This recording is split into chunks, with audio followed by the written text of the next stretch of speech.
오늘도 시청해주셔서 감사합니다. 구독과 좋아요는 영상을 제작하는 데 큰 힘이 됩니다. 구독을 부탁드리겠습니다, 선생님. 그럼 오늘도 좋은 하루 되세요. 오늘의 이야기를 시작하겠습니다. 800만 원이에요. 제가 딸 하나 결혼시키겠다고 쓴 돈이요. 결과는 참담했죠. 지금 생각하면 제가 미쳤던 것 같아요. 아니, 미친 건 맞는데 이유가 있었어요. 제 이름은 강태수, 올해 59입니다. 1년 전 명예퇴직했어요. 대기업 전무까지 올라갔으니까 나쁘지 않은 커리어였죠. 퇴직금 받고 한동안은 여행도 다니고 골프도 치면서 느긋하게 지냈어요. 그런데 사람이란 게 참 이상한 게 바쁠 땐 쉬고 싶다가도 막상 쉬니까 불안해지더라고요. 특히 건강검진 받고 나서부터였어요. 지난 봄에 종합검진을 받았는데 의사 선생님이 심각한 표정으로 제 앞에 앉으시는 거예요. 췌장에 작은 이상 소견이 있다고요. 당장은 아니지만 6개월 후에 재검사가 필요하다고 했어요.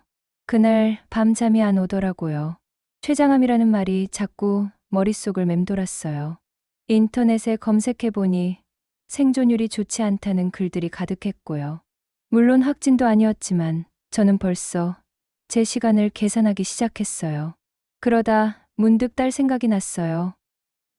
우리 딸 서연이 34살인데 아직 결혼은커녕 남자친구 있다는 소리도 못 들어봤거든요. 로펌에서 변호사로 일하는데 워낙 일만 하니까요. 혼자 사는 딸이 안쓰러웠어요. 제가 만약 없어지면 저 애는 정말 혼자 남는 거잖아요. 아내야 친구들도 많고 교사라서 사회생활도 활발하지만 서연이는 달라요. 회사 아니면 집, 친구도 별로 없어요. 그래서 결심했어요. 제게 남은 시간이 얼마든 딸 결혼만은 시켜놓고 가야겠다고요. 지금 생각하면 제가 너무 앞서갔던 거죠. 근데 그때는 정말 절박했어요. 먼저 회사 후배한테 전화했어요. 김 부장이라고 제 팀에 있었던 친구인데 지금도 본사에서 일하고 있거든요. 여보세요, 김 부장, 나야. 혹시 내 팀에 괜찮은 총각 없나? 우리 딸 좀 소개시켜주면 안 될까? 전무님, 따님이 변호사시잖아요.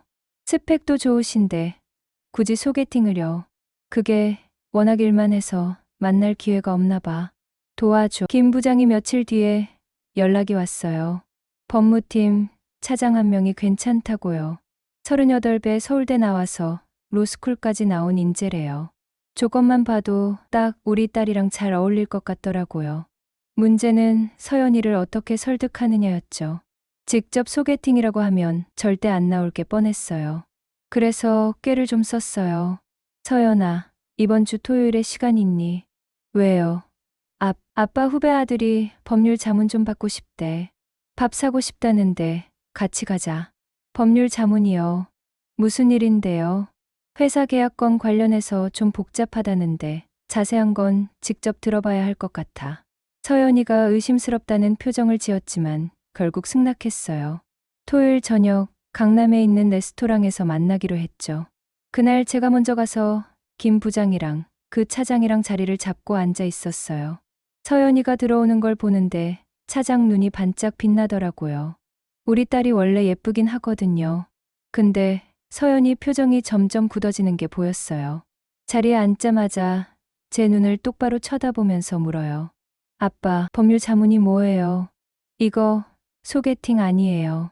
아니야, 진짜 자문이야. 이 친구가 회사에서 아빠, 저 바빠요. 이런 식으로 속이지 마세요. 서연이가 자리에서 일어섰어요.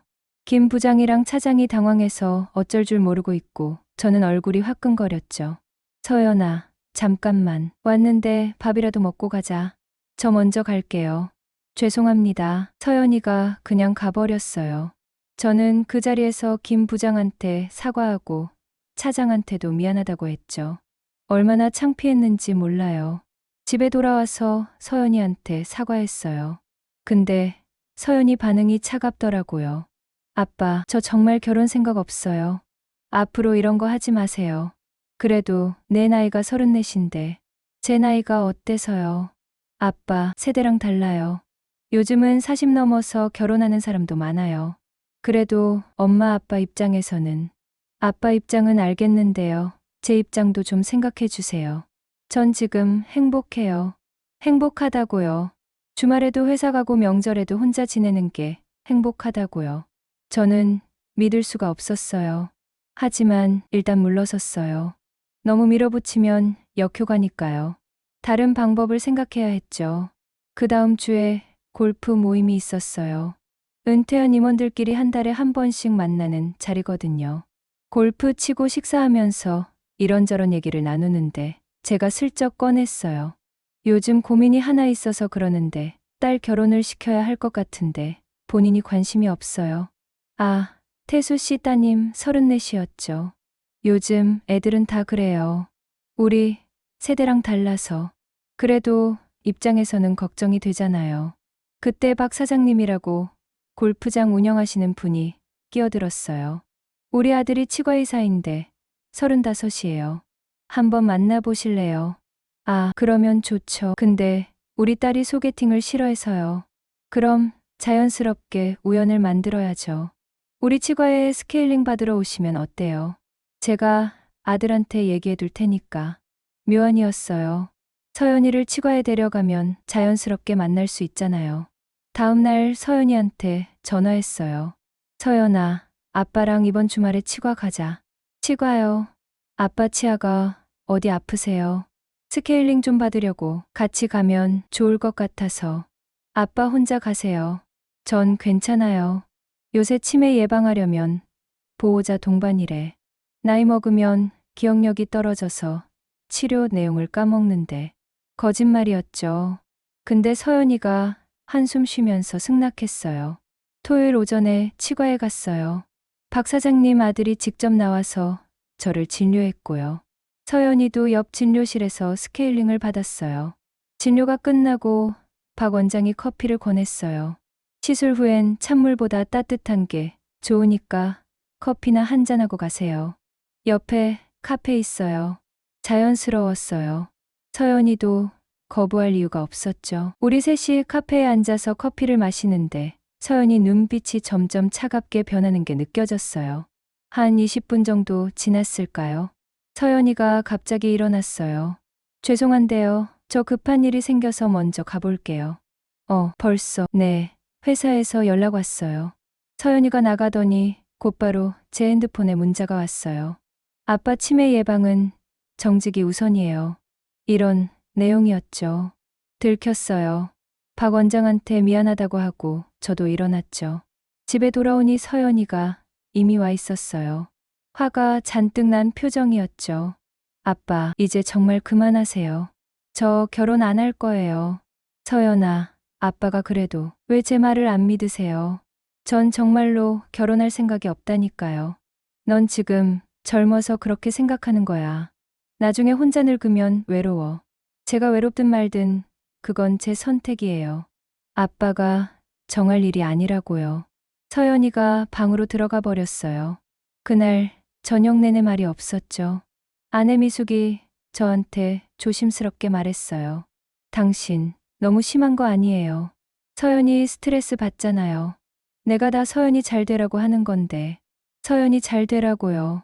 아니면 당신이 안심하고 싶어서요. 미숙의 말이 뼈 아팠어요. 하지만 인정하기 싫었죠. 저는 정말 딸을 위해서 하는 건데 왜 아무도 이해를 못 해주는 걸까요? 이틀 뒤였어요. 서연이가 퇴근하고 집에 들어왔는데 평소보다 표정이 밝더라고요. 핸드폰을 보면서 미소 짓고 있는 게 보였어요. 저녁 먹고 나서 서연이가 방으로 들어갔는데 1시간쯤 지나니까 방에서 통화하는 소리가 들렸어요. 목소리 톤이 평소랑 달랐어. 부드럽고 다정했죠. 혹시 남자친구 생긴 건가? 그런 생각이 들더라고요. 그럼 왜 말을 안 하는 걸까? 부모한테 소개도 안 하고요. 다음 날 아침 일부러 물어봤어요. 서연아, 요즘 표정이 밝아진 것 같은데. 무슨 좋은 일 있니? 아니요. 그냥 회사 일이 잘 풀려서요. 회사 일. 그래. 근데 제 눈을 피하는 것 같았어요. 뭔가 숨기고 있다는 확신이 들었죠. 그 주말이었어요. 서연이가 토요일 아침 일찍 나간다고 하는 거예요. 어디 가니? 회사 가요. 급한 사건이 있어서요. 주말에도 출근이야. 변호사는 주말도 없어요. 나가는 서연이를 보는데 평소 회사 갈 때랑 분위기가 달랐어요. 화장을 더 진하게 했고 옷도 신경 써서 입었어요. 회사 가는 게 맞나 싶더라고요. 저는 그날 하루 종일 불안했어요. 서연이가 거짓말을 한 게 아닌가. 누군가를 만나러 간 게 아닌가. 저녁 때 돌아온 서연이한테 물었어요. 일 많이 했니? 네, 좀 힘들었어요. 점심은 뭐 먹었어? 회사 근처 식당에서요. 근데 말할 때 눈을 마주치지 않더라고요. 거짓말하는 사람 특유의 그런 태도요. 그날 밤 잠을 자는데 계속 생각이 나는 거예요. 서연이가 뭔가 숨기고 있다는 확신. 혹시 사귀는 사람이 있는데 부모한테 말 못할 이유가 있는 건 아닐까? 나이가 너무 많다든지, 아니면 이혼한 사람이라든지, 직업이 마음에 안 든다든지, 아니면 집안이 복잡하다든지, 그런 생각들이 머릿속을 맴돌았어요.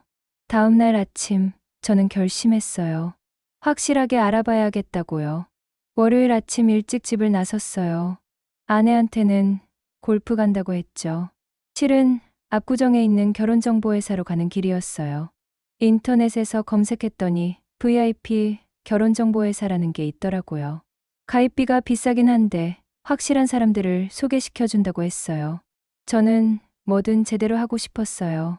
상담실에 들어가니 30대로 보이는 여자 상담사가 반갑게 맞아줬어요. 어서 오세요. 어떻게 오셨어요?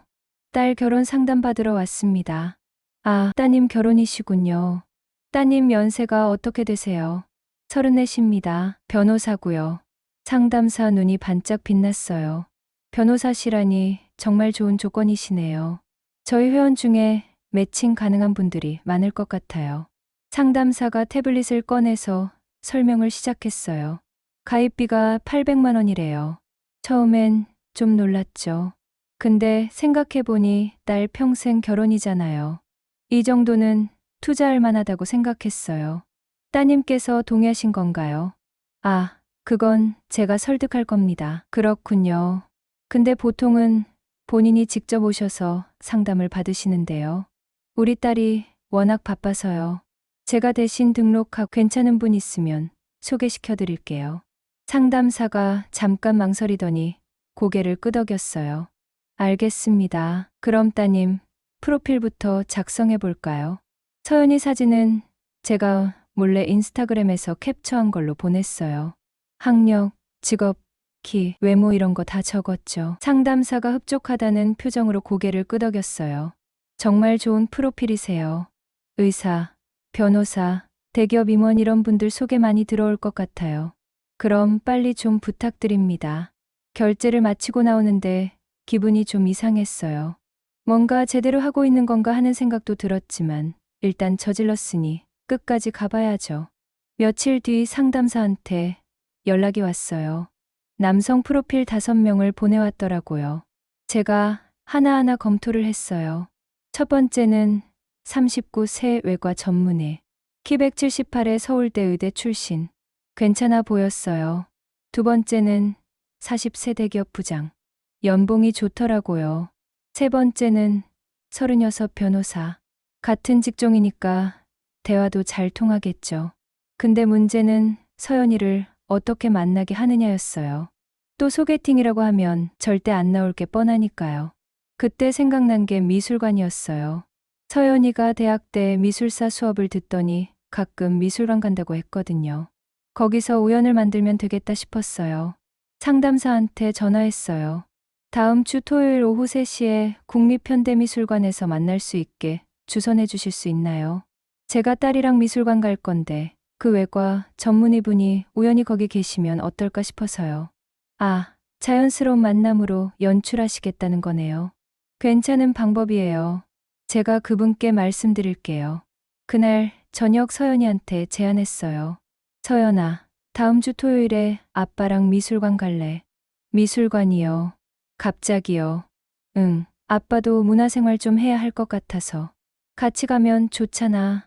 서연이가 의심스럽다는 표정을 지었지만 미술관이라서 그런지 승낙했어요. 알겠어요. 그런데 아빠 또 이상한 거 아니죠? 무슨 이상한 거? 진짜 미술 보러 가는 거야. 토요일이 됐어요. 서연이랑 같이 미술관에 갔죠. 3층 전시실을 둘러보는데 상담사한테 미리 연락받은 그 외과 전문의가 나타났어요. 계획대로였어요. 제가 먼저 다가갔어요. 여기서 뵙네요. 외과 전문의가 당황한 표정을 지으면서도 연기를 했어요. 안녕하세요. 혹시 저를 아시나요? 제가 얼굴이 익은 것 같아서요. 혹시 병원에서 뵌 적 있나요? 그럴 수도 있겠네요. 저 외과 전문이거든요. 서연이가 옆에서 이상하다는 표정으로 저를 쳐다봤어요. 근데 일단 대화는 시작됐으니까 계속 이어갔죠. 저희 딸도 전문직이에요. 변호사거든요. 변호사시군요. 대단하시네요. 외과 전문의가 서연이한테 명함을 건넸어요. 서연이도 어쩔 수 없이 받았고요. 한 20분 정도 미술 얘기를 나누면서 대화가 이어졌어요. 근데 서연이 표정이 점점 굳어지는 게 보였어요. 자꾸 핸드폰을 확인하더니 갑자기 말했어요. 죄송한데요. 저 급한 연락이 와서 먼저 가볼게요. 벌써. 네, 회사 일이에요. 서연이가 그냥 가버렸어요. 외과 전문의도 당황한 표정이었고 저는 또 한 번 창피해졌죠. 집에 돌아오니 서연이가 거실에 서 있었어요. 손에 핸드폰을 들고 제게 보여주는 거예요. 상담사가 보낸 문자였어요. 오늘 미술관 작전 잘 부탁드립니다. 이런 내용이 적혀 있었죠. 아빠, 이게 뭐예요? 결혼정보회사에 등록하신 거예요. 제가 할 말이 없었어요. 서연아, 이건 아빠 정말 실망이에요. 제 프로필을 몰래 등록하고 사진까지 무단으로 사용하신 거예요. 아빠가 다 너 잘 되라고. 제 잘 되는 게 뭔데요? 아빠가 원하는 결혼을 하는 게 제가 잘 되는 건가요?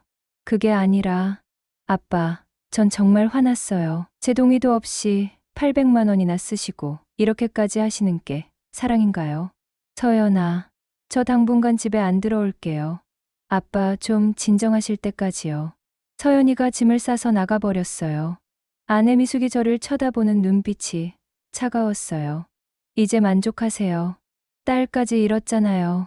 내가 뭘 잘못했다고. 당신은 정말 모르시는구나. 서연이 마음은 생각 안 하시고 당신 불안만 해소하려고 하셨잖아요. 미숙의 말에 할 말이 없었어요.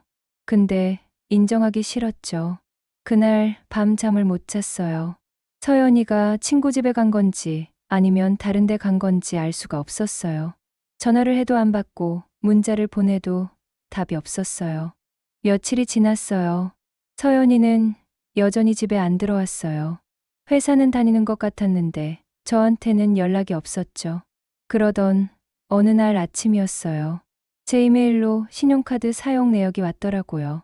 서연이 카드를 가족카드로 만들어놔서 사용 내역이 제게도 오거든요. 내역을 보니까 이상한 게 있었어요. 토요일 저녁에 이태원에 있는 레스토랑에서 12만 원을 결제했더라고요. 서연이가 혼자 그렇게 비싼 식당에 갈 리가 없는데요. 그리고 다음 날 일요일엔 용산에 있는 영화관에서 영화표를 2장 끊었어요. 누군가랑 같이 본 거죠. 그때 확신했어요. 서연이가 누군가를 만나고 있다는 거려. 그리고 그 사람을 부모한테 숨기고 있다는 거려. 문제는 왜 숨기느냐는 거였어요. 당당하게 소개할 수 있는 사람이면 진작 말했을 텐데요. 뭔가 문제가 있으니까 숨기는 거겠죠. 나이가 너무 많다든지, 이혼남이라든지, 직업이 불안정하다든지, 아니면 집안이 복잡하다든지, 이런 생각들이 머릿속을 가득 채웠어요. 다음 주에도 신용카드 내역이 또 왔어요. 이번엔 강남에 있는 이탈리안 레스토랑에서 15만 원을 썼더라고요. 그리고 성수동에 있는 카페에서 커피 2잔을 샀고요. 계속 누군가랑 만나고 있는 게 분명했어요. 저는 잠이 안 왔어요. 밤새 이것저것 생각하다가 결심했어요. 제대로 알아봐야겠다고요. 다음 날 아침 일찍 집을 나섰어요. 서초동에 사설 탐정 사무소가 있다는 걸 인터넷에서 찾았거든요. 사무실 문을 열고 들어가니 50대로 보이는 남자가 책상에 앉아 있었어요. 어서 오세요. 무슨 일로 오셨습니까? 딸이 누군가를 몰래 만나는 것 같은데요. 확인하고 싶습니다. 미행 의뢰시는 거군요. 따님 연세가 어떻게 되시죠? 34입니다. 성인이시네요. 그럼 따님이 만나시는 분이 어떤 사람인지 알고 싶으신 거죠? 네, 맞습니다. 탐정이 태블릿을 꺼내서 설명했어요. 기본 미행이 2주일에 200만 원이래요. 또 돈이 나가는 거였지만 이미 800만 원 쓴 마당에 200만 원이 뭐 대수겠어요. 따님, 사진이랑 주요 동선을 알려주시면 됩니다. 서연이 사진을 보여주고 회사 주소를 알려줬어요. 주말에 주로 나간다는 것도 말했고요. 알겠습니다. 2주일 뒤에 보고서 전달해드리겠습니다. 계약서에 사인하고 돈을 입금했어요. 집으로 돌아오는 길에 이런 생각이 들었어요. 내가 지금 뭘 하고 있는 거지? 딸을 미행시키다니. 근데 어쩔 수 없었어요. 알아야 마음이 편하니까요. 2주일 동안 저는 매일 불안했어요. 탐정한테서 연락이 올까봐, 또 안 올까봐. 이상한 보고를 받으면 어쩌나 하는 걱정에 밤잠을 설쳤어요. 그리고 드디어 2주일이 지났어요. 탐정한테서 문자가 왔어요. 보고서 완성됐으니 사무실로 오시라는 내용이었죠. 다음 날 아침 사무실로 갔어요. 탐정이 두꺼운 봉투를 건네줬어요. 여기 보고서랑 사진들입니다. 손이 떨렸어요. 봉투를 열기가 두려웠죠. 근데 또 궁금하기도 했어요. 천천히 봉투를 열었어요. 그리고 첫 장을 봤죠. 보고서 첫 장에는 요약이 적혀 있었어요. 의뢰인의 딸은 지난 2주일 동안 총 5번 같은 남성과 만남. 만난 장소는 이태원 레스토랑, 한남동 카페, 성수동 갤러리, 청담동 식당, 여의도 한강공원. 이렇게 적혀 있더라고요. 다음 장을 넘겼어요. 사진이 나왔어요. 첫 번째 사진은 이태원 레스토랑 앞이었어요. 서연이가 한 남자와 나란히 걷고 있었죠. 남자는 키가 크고 체격이 좋아 보였어요. 캐주얼한 옷차림이었고요. 두 번째 사진은 레스토랑 안이었어요. 창가 자리에 앉아서 마주 보고 있는 모습이었죠. 서연이가 웃고 있었어요. 제가 본 적 없는 표정이었어요. 세 번째 사진이 충격이었어요. 한남동 카페 앞에서 찍은 건데 그 남자가 서연이 어깨에 손을 두르고 있었어요. 서연이도 자연스럽게 받아들이는 모습이었죠. 네 번째 사진은 여의도 한강공원이었어요. 벤치에 나란히 앉아 있는데 손을 잡고 있더라고요. 심장이 두근거렸어요. 화가 나는 건지, 놀란 건지, 배신감이 드는 건지 알 수가 없었어요. 탐정이 옆에서 설명을 시작했어요. 이 남성분에 대해서 조사를 좀 해봤습니다. 누군데요? 성함은 안정우, 42살입니다. 42이요. 서연이랑 8살 차이잖아요. 그것도 위로요. 직업은 건축가입니다. 강남의 작은 건축사무소를 운영하고 있더군요. 결혼은요? 이혼, 경력이 있습니다. 그 말을 듣는 순간 머리가 하얘졌어요. 이혼남이요? 네, 3년 전에 이혼했습니다. 그리고 아드님이 한 분 계십니다. 아이까지 있어요. 네, 9살입니다. 양육권은 안정우 씨가 갖고 있고요. 더 이상 들을 수가 없었어요. 우리 딸이 이혼남을 만나고 있었어요. 그것도 아이까지 있는 사람을요. 혹시 더 필요하신 정보 있으신가요? 아니요, 됐습니다. 보고서를 챙겨서 나왔어요. 차에 타서 한참을 멍하니 앉아 있었어요. 왜 서연이가 숨긴 건지 이제 알겠더라고요. 제가 절대 허락 안 할 거 알았으니까요. 42살의 이혼남에 아이까지 있는 남자라니요. 집에 돌아오니 미숙이 거실에 있었어요. 어디 갔다 와요? 표정이 왜 그래요? 무슨 일 있어요? 저는 보고서를 식탁에 던졌어요. 미숙이 집어들더니 읽기 시작했어요. 한참 후에 미숙이 고개를 들었어요. 당신, 탐정까지 고용한 거예요. 알아야 하지 않겠어요? 우리 딸이 누구랑 만나는지. 그래서 알았어요. 이제 어쩔 건데요? 당연히 반대해야죠. 반대요? 무슨 권리로요? 무슨 권리로긴요.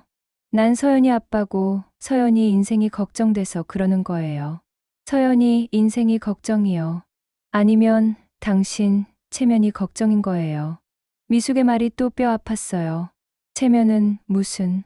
42의 이혼남의 애까지 있는 사람이에요. 우리 딸이 그런 사람한테 가면 고생하잖아요. 고생은 당신이 정하는 게 아니에요.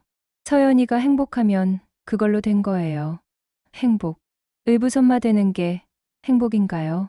그건 서연이가 선택한 거잖아요. 저는 화가 났어요. 왜 아무도 제 마음을 이해해 주지 않는 걸까요? 그날 밤 서연이한테 문자를 보냈어요. 내일 저녁에 집에 와서 저녁 먹자. 할 얘기가 있다. 이렇게요. 한참 후에 답장이 왔어요. 알겠어요. 이것뿐이었어요. 다음 날 저녁 서연이가 집에 왔어요. 일주일 만이었어요. 얼굴이 좀 여인 것 같았지만 표정은 밝았어요. 식탁에 둘러앉아서 밥을 먹었어요. 어색한 침묵이 흘렀죠. 식사가 끝나고 미숙이 설거지를 하러 일어났어요. 저랑 서연이만 남았죠. 서연아. 네, 아빠. 너 지금 누구 만나고 있지? 서연이 얼굴이 굳었어요. 아빠가 어떻게? 내가 숨기니까 알아봤어. 탐정을 쓰신 거예요. 그래. 서연이가 한숨을 쉬었어요. 역시 아빠답네요. 제 사생활까지 미행을 시키시다니. 사생활이고 뭐고 부모가 걱정돼서 그러는 거 아니겠니? 걱정요. 감시 아니에요. 서연아, 그 사람 42에 이혼남이고 애까지 있다며. 서연이가 놀란 표정으로 저를 쳐다봤어요. 그것까지 다 아시는구나. 당연히 알아야지. 우리 딸이 그런 사람을 만나는데. 그런 사람이요. 아빠, 정우 씨는 좋은 사람이에요. 좋은 사람이면 뭐해. 이혼남의 애까지 있는데. 그게 뭐가 문제예요. 문제가 안 돼. 넌 초혼인데 그 사람은 재혼이잖아. 게다가 애까지 있으면 내가 의붓엄마 되는 거야. 그래서요. 전 괜찮아요. 내가 지금은 괜찮아도 나중에 후회해. 후회는 제가 할게요. 제 선택이니까요. 저는 목소리를 높였어요. 선택은 무슨. 내가 지금 제대로 생각하고 있는 거야. 42에 애까지 있는 남자라니. 아빠, 나이가 뭐가 중요해요. 그리고 준호는 착한 아이예요. 준호, 그 애 이름까지 알아. 당연하죠. 제가 만난 지 3년 됐는 거려. 뭐, 3년. 저는 더 놀랐어. 3년이나 만났으면서 부모한테 한마디도 안 했다는 거잖아요. 왜 진작 말 안 했어? 말해봤자 아빠가 반대하실 거 뻔하잖아요. 지금처럼요. 그럼 숨기고 만나는 게 옳은 거니. 아빠가 제 말을 들어주실 것 같았으면 진작 말씀드렸죠. 미숙이 부엌에서 나와서 우리 사이에 앉았어요. 둘 다 진정해요. 소리 지르지 말고 차근차근 얘기해봐요. 서연이가 천천히 말하기 시작했어요. 정우 씨는 3년 전에 이혼했어요. 부인이랑 성격 차이로요. 양육권은 정우 씨가 가져갔고 준호랑 둘이 살고 있어요. 그래서 전 처음에 정우 씨가 의뢰인이었어요. 이혼 소송 맡았었거든요. 변호사랑 의뢰인이 사귀는 게 문제 아니니. 윤리 규정 때문에 이혼 확정되고 1년 동안은 만나지 않았어요. 그 이후에 다시 만난 거예요. 그래도 찝찝했어요. 내가 그 남자 좋은 건 알겠어. 근데 생각해봐. 넌 초혼인데 애 있는 남자한테 가면 나중에 힘들어. 아빠는 왜 제가 힘들 거라고 단정하세요. 경험상 그래. 애 있는 남자랑 재혼하면 갈등이 많아. 아빠는 그런 경험 없잖아요. 주변에서 봤어. 주변이랑 저랑 다르죠. 말이 안 통했어요. 서연이는 이미 마음을 정한 것 같았어요. 서연아, 아빠 말 좀 들어라. 아빠가 너보다 인생 경험이 많아. 이런 경우는 10중 8구 안 좋아. 아빠, 전 정우 씨랑 결혼할 거예요. 뭐, 결혼 결심했어요. 아빠가 반대하셔도요. 가슴이 철렁했어요. 넌 지금 아빠 말을 안 듣겠다는 거니. 아빠가 제 말을 안 들으시잖아요. 내가 언제, 지금이요. 제 얘기는 듣지도 않고 무조건 반대만 하시잖아요. 미숙이 제 팔을 잡았어요. 당신, 일단 그 남자분을 만나보는 게 어때요? 서연이 얘기만 듣지 말고요. 만나서 뭐해요? 이혼남인 건 변하지 않는데. 그래도 어떤 사람인지는 알아야 하지 않겠어요. 서연이가 조심스럽게 말했어요. 아빠, 정우 씨 한번 만나 주실래요? 그리고 판단하세요. 저는 대답하고 싶지 않았어요. 근데 미숙이 자꾸 눈빛으로 신호를 보내는 거예요. 알았어. 만나보지. 정말요. 대신 조건이 있어. 내가 만나보고 안 된다고 생각하면 헤어져야 해. 그 조건이 싫으면 소개 안 해도 돼. 서연이가 망설이다가 고개를 끄덕였어요. 알겠어요. 다음 주 토요일에 점심 약속 잡을게요. 그래. 서연이가 일어섰어요. 그럼 전 이만 가볼게요. 어디 가는데? 오늘은 집에서 자고 가. 아니요, 친구 집에서 지낼게요. 서연이가 나갔어요. 현관문이 닫히는 소리가 들렸죠. 미숙이 한숨을 쉬었어요. 당신, 너무 강하게 나가지 마요. 강하게 나가긴요. 저 정도면 약한 거예요. 서연이 표정 봤어요. 진심으로 좋아하는 것 같던데요. 그래서 더 걱정이에요. 진심이면 나중에 더 상처받잖아요. 상처는 당신이 주는 거 아니에요. 그게 무슨 말이에요? 당신이 계속 반대하면 서연이는 당신한테 상처받는 거예요. 저는 아무 말도 하지 않았어요. 미숙 말이 맞는 것 같기도 하고 아닌 것 같기도 하고 그날 밤 잠을 못 잤어요. 다음 주 토요일에 그 남자를 만나면 뭘 물어봐야 할까? 어떻게 하면 서연이를 설득할 수 있을까? 그런 생각들로 머리가 복잡했어요. 토요일이 됐어요. 서연이가 강남에 있는 한 식당으로 오라고 문자를 보냈더라고요. 정오에 만나기로 했죠. 미숙이랑 같이 식당에 갔어요. 서연이가 먼저 와 있었어요. 그리고 옆에 남자가 한 명 앉아 있었죠. 안정우였어요. 탐정이 찍은 사진에서 본 그 남자요. 키가 175 정도 되어 보였고 깔끔하게 차려입었어요. 얼굴은 나이에 비해 젊어 보였어요. 우리가 다가가자 안정우가 벌떡 일어났어요. 안녕하세요. 안정우입니다. 손을 내밀더라고요. 저는 그 손을 쳐다만 봤어요. 악수하기 싫었거든요. 미숙이 옆에서 제 팔을 꼬집었어요. 아, 네, 강태수입니다. 마지못해 악수했어요. 손에 힘이 있었어요. 일하는 사람 손이더라고요. 자리에 앉았어요. 서연이가 메뉴판을 넘기면서 말했어요. 여기 갈비찜이 맛있어요. 그걸로 시킬까요? 응, 알아서 해. 음식을 주문하고 나니 어색한 침묵이 흘렀어요. 안정우가 먼저 입을 열었어요. 장인어른, 장모님. 이렇게 자리를 마련해 주셔서 감사합니다. 장인은 무슨, 아직 아무것도 정해진 거 없어요. 제 목소리가 좀 차갑게 나왔어요. 서연이가 불안한 눈빛으로 저를 쳐다봤죠. 죄송합니다. 제가 너무 앞서갔네요. 안 선생은 나이가 어떻게 되죠? 42입니다. 서연이랑 8살 차이네요. 네, 그렇습니다. 나이 차이 많이 나는데 괜찮겠어요. 저는 괜찮습니다. 서연 씨도 나이 차이는 신경 안 쓴다고 하셔서요. 본인들이 신경 안 쓰면 다예요. 주변에서 뭐라고 하면요. 안정우가 잠깐 말을 멈췄어요. 감수하겠습니다. 감수요. 쉽게 말하네요. 미숙이 제 다리를 발로 살짝 찼어요. 너무 심하게 나간다는 신호였죠. 근데 멈출 수가 없었어요. 그리고 들으니까 이혼하셨다면서요. 네, 3년 전에 이혼했습니다. 이혼 사유가 뭐였어요? 성격 차이였습니다. 저랑 전 부인이랑 맞지 않았어요. 성격 차이. 그거 다들 그렇게 말하죠. 진짜 이유는 뭐예요? 서연이가 끼어들었어요. 아빠, 그건 너무 사적인 질문 아니에요. 사적이긴 뭐가 사적이야. 우리 딸이랑 결혼하겠다는 사람인데 이 정도는 물어볼 수 있지. 안정우가 천천히 말했어요. 저는 일이 많았습니다. 건축 일이 그렇거든요. 밤새 작업하는 날도 많고 주말에도 현장 나가야 하고요. 전 부인은 그런 제 생활을 이해 못했어요. 그럼 안 선생 잘못이네요. 네, 제 잘못이 큽니다. 가정을 소홀히 했으니까요. 인정하는 게 마음에 안 들었어요. 변명하지 않고 담담하게 인정하니까 오히려 더 화가 나더라고요. 그리고 아드님이 있다면서요.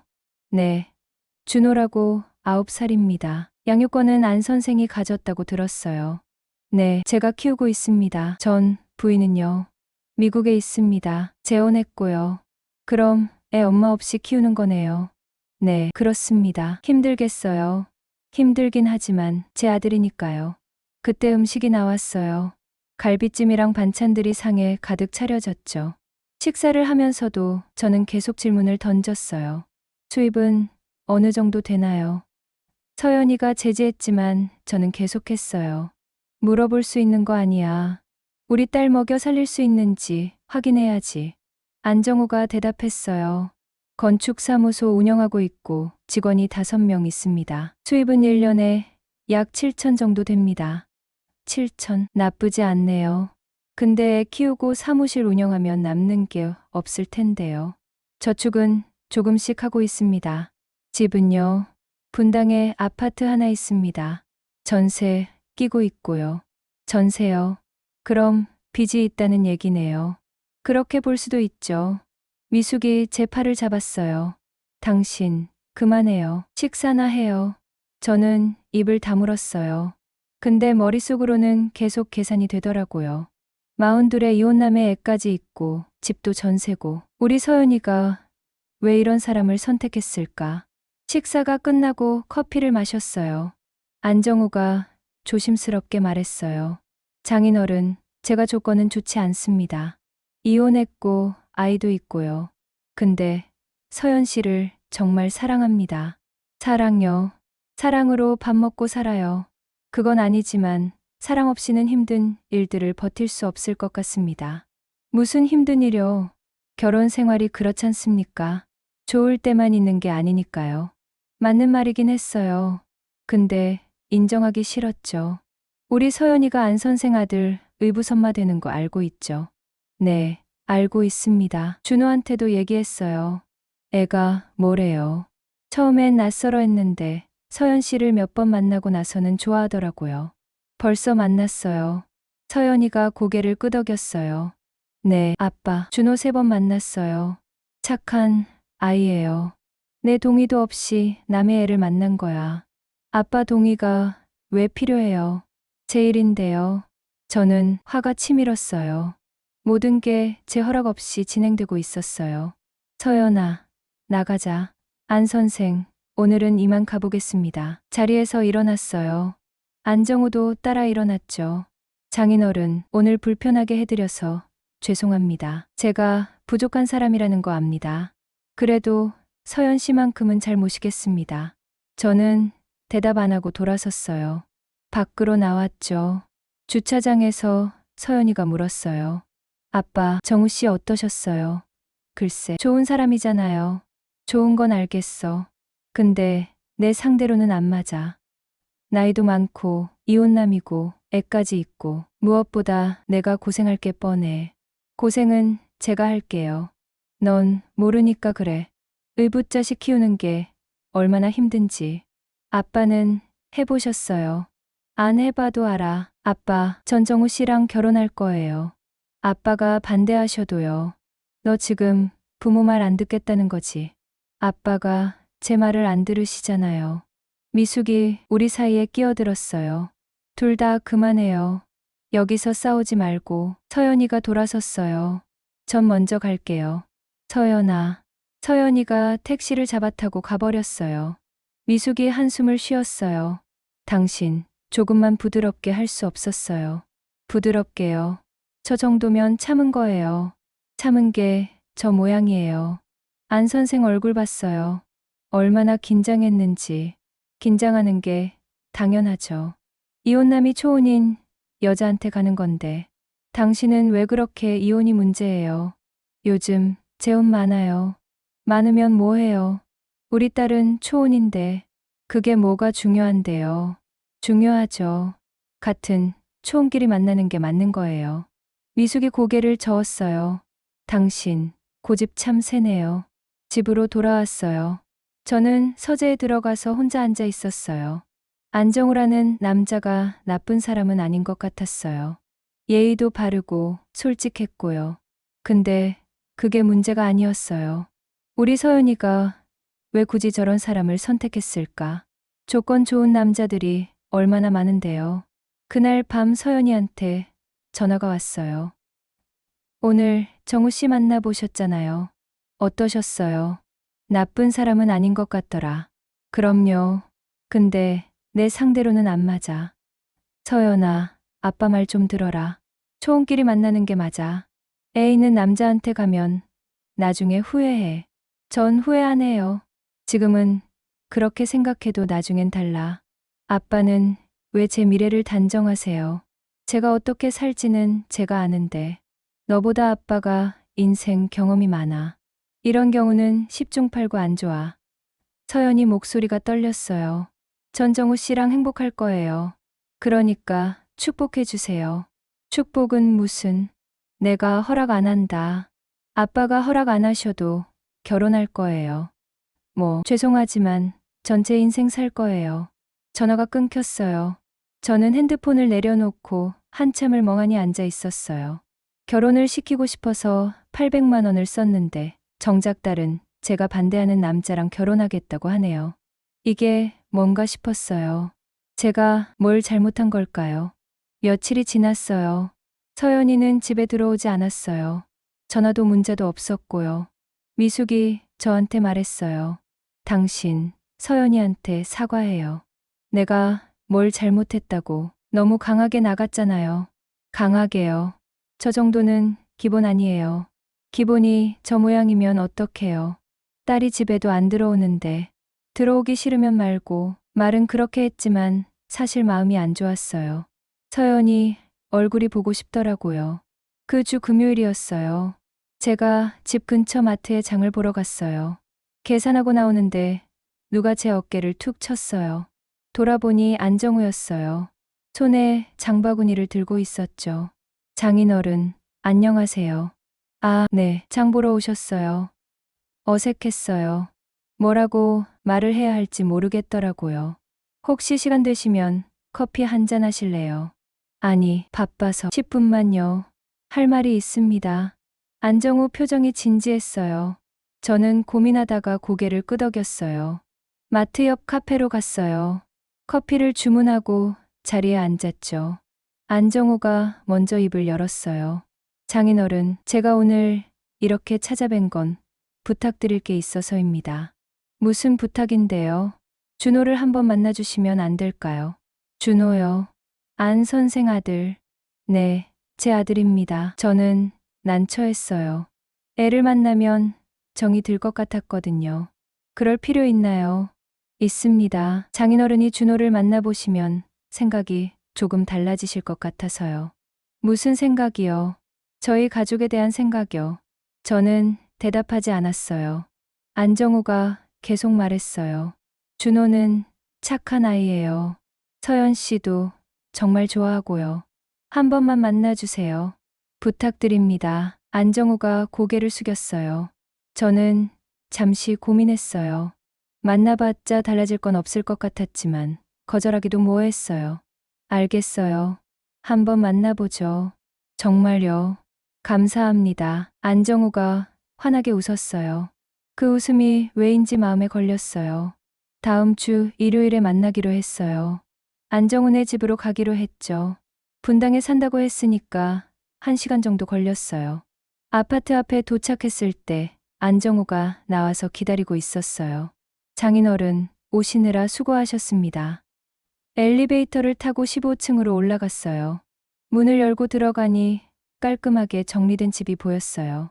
거실이 넓었고 한쪽 벽에는 건축 도면들이 붙어 있었죠. 준호야, 나와봐. 안정우가 방을 향해 소리쳤어요. 잠시 후 작은 남자아이가 나왔어요. 키가 작았어요. 9살이면 그럴만하죠. 동그란 얼굴에 눈이 반짝반짝했어요. 안정우를 빼닮았더라고요. 할아버지, 안녕하세요. 준호가 공손하게 인사했어요. 아, 응, 안녕. 저는 어색하게 대답했어요. 할아버지라는 말이 좀 이상했거든요. 저는 아직 이 애 할아버지가 아닌데요. 준호야, 할아버지 편하게 앉으시라고 해드려. 할아버지, 여기 앉으세요. 준호가 소파를 가리켰어요. 저는 앉았고 안정우는 주방으로 가서 차를 끓이기 시작했어요. 준호가 제 옆에 앉았어요. 그리고 책 한 권을 들고 왔더라고요. 할아버지, 이거 제가 요즘 읽는 책이에요. 그래, 무슨 책인데? 공룡, 백과사전이요. 저 공룡 좋아해요. 책을 펼쳐서 보여줬어요. 티라노사우루스, 트리케라톱스, 브라키오사우루스 이런 공룡들, 그림이 가득했어요. 이 공룡은 목이 제일 길어요. 나무 위에 있는 잎을 먹었대요. 그래, 할아버지는 공룡 좋아하세요. 글쎄, 아빠는 별로 관심 없었어. 그럼 뭘 좋아하세요? 순간 할 말이 없었어요. 저는 뭘 좋아하나? 요즘은 아무것도 좋아하는 게 없는 것 같았어요. 아빠는 일을 좋아했어. 일이요? 무슨 일 하셨어요? 회사 다녔어. 큰 회사에서. 우와, 멋있다. 준호가 눈을 반짝이며 말했어요. 순수한 눈빛이었죠. 안정우가 차를 가지고 왔어요. 따뜻한 보리차였어요. 준호야, 할아버지한테 내 그림 보여드려. 준호가 방으로 뛰어들어갔다가 종이 몇 장을 들고 나왔어요. 크레파스로 그린 그림들이었어요. 첫 번째는 공룡 그림이었어요. 티라노사우루스가 큰 입을 벌리고 있었죠. 두 번째는 집 그림이었어요. 빨간 지붕에 노란 벽, 앞마당에 나무 한 그루가 있었어요. 세 번째 그림을 보는 순간 가슴이 뭉클했어요. 사람 4명이 손을 잡고 있는 그림이었거든요. 아빠, 준호, 그리고 옆에 긴 머리의 여자. 그 여자 손에는 할아버지, 할머니라고 적힌 2사람이 더 있었어요. 이게 뭐니? 저희 가족이요. 아빠랑 저랑, 서연 이모랑, 그리고 할아버지, 할머니요. 서연 이모가 우리 엄마 될 거래요. 준호가 환하게 웃었어요. 저는 말이 안 나왔어요. 이 아이는 벌써 서연이를 엄마로 받아들인 거예요. 준호야, 서연 이모 좋아하니? 네, 좋아요. 서연 이모는 저한테 잘해줘요. 어떻게 잘해주는데? 같이 놀아주고 책도 읽어주고요. 지난번에는 과학관도 데려가줬어요. 안정우가 옆에서 설명했어요. 서연 씨가 한 달에 2~3번은 준호 만나러 와요. 같이 밥도 먹고 놀아주고요. 그렇구나. 저는 몰랐던 얘기였어요. 서연이가 벌써 준호랑 그렇게 가까워진 줄은요. 할아버지, 서연 이모 정말 좋은 사람이에요. 준호가 제 손을 잡았어요. 작고 따뜻한 손이었죠. 서연 이모가 우리 엄마 되면 안 돼요. 그건 할아버지가 허락해 주셔야 한대요. 아빠가 그랬어요. 준호가 저를 올려다봤어요. 간절한 눈빛이었어요. 가슴이 답답했어요. 이 아이한테 뭐라고 말해야 할까요? 준호야, 할아버지가 생각 좀 해볼게. 빨리 생각해 주세요. 저 서연 이모랑 빨리 같이 살고 싶어요. 순간 눈시울이 뜨거워졌어요. 이 아이는 엄마가 그리웠을 거예요. 9살인데 엄마 없이 아빠랑 단둘이 살았으니까요. 1시간쯤 있다가 일어났어요. 그럼 이만 가볼게요. 장인어른, 오늘 와주셔서 감사합니다. 할아버지, 또 오세요. 준호가 손을 흔들었어요. 집으로 돌아오는 차 안에서 계속 준호 생각이 났어요. 그 작은 손, 간절한 눈빛, 가족, 그림. 집에 도착했을 때 미숙이 물었어요. 어떻게 됐어요? 애가 착하더라고. 그럼 이제 생각이 좀 바뀐 거예요. 글쎄요. 저는 서재로 들어갔어요. 혼자 앉아서 생각했죠. 준호는 정말 착한 아이였어요. 안정우도 나쁜 사람은 아니었고요. 근데 그래도 뭔가 찝찝한 게 있었어요. 우리 서연이가 초혼인데 왜 굳이 저런 복잡한 상황으로 가야 하나? 더 좋은 남자도 많을 텐데요. 그날 밤 서연이한테 전화가 왔어요.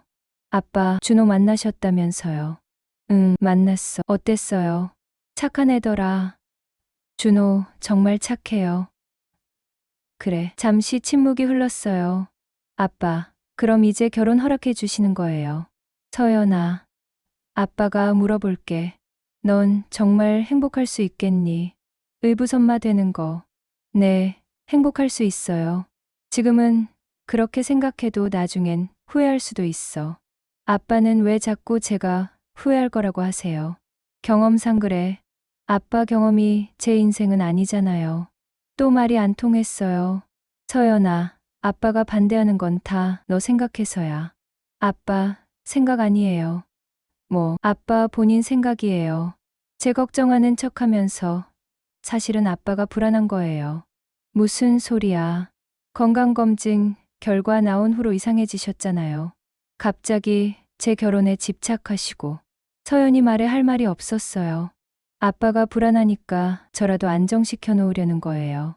그게 아빠한테는 안심이니까요. 그게 아니야. 그럼 뭔데요? 왜 제가 행복하다는데 믿어주지 않으세요? 아빠는 말이 막혔어요. 서연이 말이 맞는 것 같았거든요. 아빠, 전정우 씨랑 결혼할 거예요. 다음 달에 혼인신고 할 거고요. 아빠, 허락 없이요. 죄송하지만 더는 기다릴 수 없어요. 서연아, 아빠는 언제까지 생각하실 거예요? 1년. 평생 반대하실 거면 전 그냥 갈래요. 서연아, 전화가 끊겼어요. 저는 핸드폰을 쥔 채로 한참을 있었어요. 다음 달에 혼인신고를 한다고요. 제 허락도 없이요. 미숙이 문을 열고 들어왔어요. 무슨 일이에요? 목소리가 들려서. 서연이가 다음 달에 혼인신고 한대요. 그래요. 그럼 됐네요. 됐긴 뭐가 돼요. 내가 허락도 안 했는데. 당신 허락이 뭐가 중요해요. 서연이 인생인데. 그래도 부모 허락 없이 결혼하는 게 말이 돼요. 요즘은 다 그래요. 당신만 옛날 사람이에요. 미숙이 한숨을 쉬었어요. 당신, 솔직히 말해봐요. 왜 이렇게까지 반대하는 거예요? 그야 서연이 걱정 말고요. 진짜 이유요. 저는 대답하지 못했어요. 당신, 혹시 은퇴하고 나서 외롭지 않아요? 외롭긴요. 외로운 거 맞잖아요. 회사 다닐 땐 바빴는데, 이젠 할 일도 없고. 그러니까 서연이한테 집착하는 거예요. 집착은 무슨, 아니면 뭐예요? 800만 원 쓰고 탐정 고용하고 이게 정상이에요. 미숙의 말이 화살처럼 꽂혔어요. 그리고 건강검진 결과 나온 후로 더 심해졌잖아요. 혹시 자기가 없어지면 서연이 혼자 남을까봐 불안한 거 아니에요. 그건 당신 불안을 서연이한테 떠넘기는 거예요. 저는 고개를 숙였어요. 미숙이 옆에 앉았어요. 당신, 재검사가 다음 주잖아요. 결과 나오면 다 괜찮을 거예요. 그러니까 너무 불안해하지 마요. 만약에 결과가 안 좋으면 그때 가서 생각해요. 아직 아무것도 모르잖아요. 미숙이 제 손을 잡았어요. 그리고 서연이 결혼은 서연이가 알아서 해요. 당신이 걱정할 일 아니에요. 그날 밤 잠을 못 잤어요. 미숙 말이 계속 머릿속을 맴돌았어요. 제가 정말 서연이한테 제 불안을 떠넘긴 걸까요? 제가 외로워서 서연이 결혼에 집착한 걸까요? 생각하면 할수록 그런 것 같았어요. 은퇴하고 나서 갈 곳이 없었어요. 친구들도 다 바쁘고 취미도 없고 집에만 있으니까 답답했죠. 그러다 건강검진 결과가 나왔고 저는 불안해졌어요. 내게 시간이 얼마 안 남았을지도 모른다는 생각에요. 그래서 서연이라도 안정시켜 놓고 싶었던 거였어요. 제가 없어도 서연이가 혼자 안 남도록요. 근데 그게 정말 서연이를 위한 걸까요? 아니면 저를 위한 걸까요?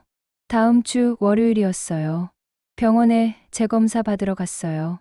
체열하고 초음파 검사하고 한참을 기다렸죠. 의사 선생님이 부르더라고요. 강태수님. 진료실에 들어갔어요. 의사 선생님이 모니터를 보면서 말했어요. 검사 결과 나왔습니다. 심장이 쿵쾅거렸어요. 결과가 어떻게? 의사 선생님이 고개를 들었어요. 그리고 미소를 지었어요. 아무 이상 없습니다. 6개월 전에 봤던 소견이 보이지 않네요. 오진이었던 것 같습니다. 그럼 괜찮다는 거예요. 네, 건강하십니다. 순간 눈물이 날 것 같았어요. 병원을 나와서 미숙한테 전화했어요. 여보, 괜찮대요. 아무 이상 없대요. 정말요. 다행이다. 응, 다행이야. 전화를 끊고 주차장으로 걸어가는데 다리에 힘이 풀렸어요. 차에 앉아서 한참을 멍하니 있었어요. 저는 괜찮았어요. 건강했고요. 그럼 이제 뭘 해야 하죠? 문득 깨달았어요. 지난 몇 달 동안 제가 한 일들이요. 서연이 결혼에 집착하고 돈을 쓰고 탐정을 고용하고 서연이를 압박하고 그게 다 제 불안 때문이었어요. 제가 없어질까봐, 혼자 남을까봐, 쓸모 없어질까봐. 서연이는 저 없이도 잘 살 수 있었어요. 이미 자기 인생을 잘 살고 있었죠. 제가 방해한 거였어요. 그날 집에 돌아와서 서연이한테 전화했어요. 서연아, 아빠가 할 말이 있어. 집에 올 수 있니? 무슨 일인데요? 와봐. 부탁이야. 1시간 후에 서연이가 왔어요. 표정이 굳어 있었죠. 거실, 소파에 마주 앉았어요. 미숙도 옆에 있었고요. 서연아, 아빠가 미안하다. 갑자기 왜 그러세요? 아빠가 잘못했어. 내 말이 맞았어. 서연이가 놀란 표정으로 저를 쳐다봤어요. 아빠가 불안했던 거야. 은퇴하고 나니까 할 일도 없고 쓸모없는 것 같고 그러다 건강검진에서 이상하다고 하니까 시간이 없을까봐 불안했어. 그래서 내라도 안정시켜 놓고 싶었던 거야. 내가 없어도 내가 혼자 안 남도록. 서연이 눈에 눈물이 고였어요. 근데 그게 너를 위한 게 아니었어. 나를 위한 거였지. 아빠, 건강검진 결과는요? 오늘 재검사 받았어. 아무 이상 없대. 정말요? 응, 괜찮아. 서연이가 울음을 터뜨렸어요. 다행이다. 정말 다행이에요. 저도 눈물이 났어요. 서연아, 미안해. 아빠가 내 인생에 너무 간섭했어. 아니에요. 아니야. 아빠가 잘못했어. 내가 행복하다는데 믿어줬어야 하는데 갖고 내 기준으로 판단했어. 서연이가 제 손을 잡았어요. 아빠, 전정우 씨랑 정말 행복해요. 알아. 아빠가 이제 알았어. 준호도 좋은 아이고요. 응, 착한 애더라. 서연이가 조심스럽게 물었어요. 그럼 아빠, 이제 결혼 허락해 주시는 거예요? 저는 잠시 망설였어요. 솔직히 말하면 아직도 완전히 마음이 편한 건 아니었거든요. 이혼남에 아이까지 있는 남자라는 게요. 근데 서연이 얼굴을 보니까 알겠더라고요. 이 아이는 진심이구나. 정말 행복해하는구나. 응, 허락할게. 정말요. 대신 조건이 있어. 서연이 얼굴이 굳었어요. 행복해야 해. 힘들면 언제든지 아빠한테 얘기하고. 그리고 안 선생한테 전해. 우리 딸 울리면 가만 안 둔다고. 서연이가 웃으면서 울었어요. 네, 전할게요. 미숙이 옆에서 같이 울고 있었어요. 엄마도 축하해줘요. 그래, 축하한다. 우리 셋이 한참을 안고 울었어요. 다음 날 안정우한테 전화했어요. 여보세요, 장인어른. 안 선생, 나 강태수요. 네, 말씀하세요. 우리 서연이 잘 부탁합니다. 전화기 너머로 안정우가 놀라는 게 느껴졌어요. 장인어른, 그럼 결혼 허락합니다. 우리 딸 행복하게 해주세요. 감사합니다. 정말 감사합니다. 잘 모시겠습니다. 안정우 목소리가 떨렸어요. 그리고 준호한테도 전해주세요. 할아버지가 축하한다고. 네, 전하겠습니다. 전화를 끊고 나니까 마음이 한결 가벼워졌어요. 한 달 후에 서연이랑 안정우가 혼인신고를 했어요. 작은 식당에서 가족들끼리만 모여서 식사했죠. 준호가 새 옷을 입고 왔어요. 할아버지, 오늘부터 서연 이모가 제 엄마예요. 그래, 잘 됐다. 할아버지도 이제 진짜 할아버지예요. 준호가 제 손을 잡았어요. 식사하면서 안정우가 말했어요. 장인어른, 제가 부족하지만 서연 씨 잘 모시겠습니다. 그래요, 믿습니다. 그리고 나중에 여유되면 작은 결혼식이라도 하려고요. 그때 꼭 오세요. 그래야죠. 서연이가 환하게 웃고 있었어요. 제가 오랫동안 보지 못했던 표정이었죠. 식사가 끝나고 밖으로 나왔어요. 준호가 서연이 손을 잡고 뛰어다니고 있었어요. 엄마, 저기 강아지 있어요. 그래, 가서 보자. 서연이가 준호 손을 잡고 걸어갔어요. 안정우가 뒤따라갔고요. 미숙이 제 팔짱을 꼈어요. 잘한 거예요. 그런가요? 그럼요. 저것 봐요. 서연이 얼마나 행복해 보여요. 정말 그랬어요. 서연이는 행복해 보였어요. 당신도 이제 좀 편해졌죠? 응, 좀 그래요. 이제 당신 인생 사세요. 서연이 걱정 그만하고 제 인생요. 그럼요. 아직 60도 안 됐잖아요. 할 일 많아요. 미숙 말이 맞았어요. 저는 아직 59이었어요. 건강하기도 하고요. 뭐 할까요? 골프도 치고 여행도 다니고 아니면 봉사활동 같은 거 해도 좋고. 봉사활동요. 당신 회사 다닐 때 그렇게 바빠서 남 돕는 일 한 번도 못 했잖아요. 생각해보니 그랬어요. 평생 일만 하고 살았죠. 그것도 괜찮겠네요. 그리고 나랑 데이트도 해요. 우리 결혼한 지 30년인데 데이트 제대로 한 적 있어요. 미안해요. 그동안 신경을 못 썼네. 이제라도 쓰면 되죠. 미숙이 웃었어요. 그때 준호가 달려왔어요. 할아버지, 다음 주에 저희 집에 놀러 오세요. 그래, 갈게. 제가 할아버지한테 보여드릴 게 많아요. 뭔데? 비밀이에요. 준호가 웃으면서 뛰어갔어요. 집으로 돌아오는 길에 생각했어요. 800만 원 썼던 일요. 결혼정보회사, 탐정, 그 모든 게 헛수고였어요. 서연이는 이미 자기 사람을 찾았었으니까요. 제가 했어야 할 건 간섭이 아니라 믿음이었어요. 서연이를 믿고 서연이 선택을 존중하는 거요. 늦었지만 이제라도 알게 돼서 다행이에요. 일주일 후 준호네 집에 갔어요. 준호가 문을 열어줬어요. 할아버지, 와주셔서 감사해요. 거실에 들어가니 서연이가 주방에서 요리하고 있었어요. 앞치마를 두르고요. 아빠 오셨어요. 오늘 제가 저녁 만들었어요. 내가 요리를. 네, 준호랑 같이 만들었어요. 준호가 자랑스럽게 말했어요. 엄마가 요리 가르쳐 줬어요. 식탁에 음식이 차려졌어요. 불고기, 잡채, 된장찌개까지요. 맛있겠다. 드셔보세요. 불고기를 한 입 먹었어요. 맛있었어요. 서연이 솜씨가 늘었네. 준호가 맛있다고 해서 자주 만들어요. 준호가 옆에서 말했어요. 할아버지, 엄마 요리 정말 맛있어요. 식사하면서 안정우가 말했어요. 장인어른, 다음 달에 새 프로젝트 들어가요. 주택 설계인데 준호 방도 크게 만들 거예요. 잘 됐네요. 그리고 내년쯤에 더 큰 집으로 이사 가려고요. 서연 씨랑 준호가 편하게 살 수 있도록요. 그래요. 잘 준비하세요. 서연이가 행복한 표정으로 고개를 끄덕였어요. 식사가 끝나고 준호가 제 손을 잡아 끌었어요. 할아버지, 제 방 보여드릴게요. 방에 들어가니 벽에 그림이 가득 붙어 있었어요. 공룡, 그림, 갓 그림, 집 그림. 그 중에 새로운 그림이 하나 있었어요. 5명이 손을 잡고 서 있는 그림이었죠. 이게 뭐니? 우리 가족이요. 아빠, 엄마, 저, 할아버지, 할머니요. 준호가 가리키며 설명했어요. 할아버지도 우리 가족이에요. 가슴이 뭉클했어요. 그래, 고맙다. 할아버지, 우리 가족 다 같이 사진 찍어요. 거실로 나가서 5명이 소파에 앉았어요. 안정우가 휴대폰으로 타이머를 맞췄죠. 하나, 둘, 셋. 찰칵. 사진이 찍혔어요.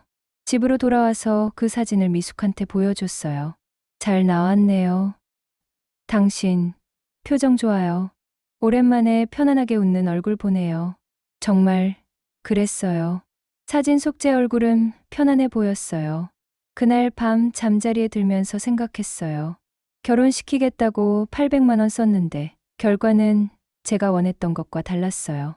초혼 남자가 아니라 이혼남이었고 아이까지 있었죠. 근데 서연이는 행복했어요. 준호도 행복했고 안정우도 좋은 사람이었어요. 제가 원했던 결혼이 아니라 서연이가 원했던 결혼이었지만 그게 맞는 거였어요. 부모는 자식 인생의 주인공이 아니라 조연이니까요. 옆에서 응원하고 지켜보는 게 제 역할이었던 거죠. 늦게 깨달았지만 이제라도 알게 돼서 다행이에요. 다음 날 아침 미숙한테 말했어요. 여보, 우리 여행 갈까요? 여행이요. 어디로요? 제주도. 우리 신혼여행 갔던 곳. 지금요? 응, 지금. 서연이도 잘 됐고 나도 건강하고 이제 우리 둘이 좀 살자고. 미숙이 환하게 웃었어요. 좋아요. 가요. 그리고 서연이한테 문자를 보냈어요. 아빠가 엄마랑 여행 갔다 올게. 너희들 잘 지내고 사랑한다. 곧 답장이 왔어요. 아빠, 다녀오세요. 저도 사랑해요. 휴대폰을 내려놓고 창밖을 봤어요. 날씨가 좋았어요. 이제 제 인생을 살 시간이었어요. 서연이 걱정은 이제 그만하고요. 800만 원은 아까운 돈이었지만 그 덕분에 깨달았어요. 진짜 중요한 게 뭔지요. 자식을 내가 원하는 대로 만들려고 하는 게 아니라 자식이 원하는 대로 살 수 있게 내려놓는 거요. 그게 진짜 사랑이더라고요. 늦었지만 이제라도 알게 됐으니 다행이에요. 창밖으로 햇살이 들어왔어요. 따뜻했어요.